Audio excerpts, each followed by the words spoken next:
કચ્છની ધીંગી ધરા પર આજે એક ભાવુક દ્રશ્ય સર્જાયું છે, જ્યાં શિક્ષકો પ્રત્યેનો અપાર પ્રેમ આખા ગામે એક સાથે વ્યક્ત કર્યો। રાપર તાલુકાની શ્રી પાબુનગર પ્રાથમિક શાળામાં આચાર્ય અને શિક્ષકના વિદાય સમારોહમાં લોકોની આંખો ભીની થઈ ગઈ। 31 ડિસેમ્બર 2025ના રોજ કચ્છ જિલ્લાના રાપર તાલુકાની શ્રી પાબુનગર પ્રાથમિક શાળામાં ભાવસભર વિદાય સમારોહ યોજાયો હતો। શાળામાં છેલ્લા 12 વર્ષથી આચાર્ય તરીકે ફરજ બજાવતા વિક્રમજી ઠાકોર તેમજ મદદનીશ શિક્ષક હરીશભાઈ સોલંકીની બનાસકાંઠા જિલ્લામાં બદલી થતા ગ્રામજનોએ તેમને વિદાય આપી હતી।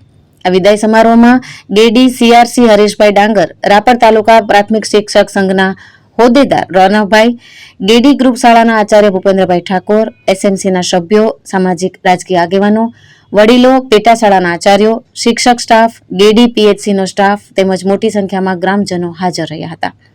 વિદાય લઈ રહેલા શિક્ષકશ્રીઓ પ્રત્યે શાળાના બાળકો અને ગ્રામજનોએ વ્યક્ત કરેલો પ્રેમ જોઈ સમગ્ર માહોલ ભાવવિભોર બની ગયો।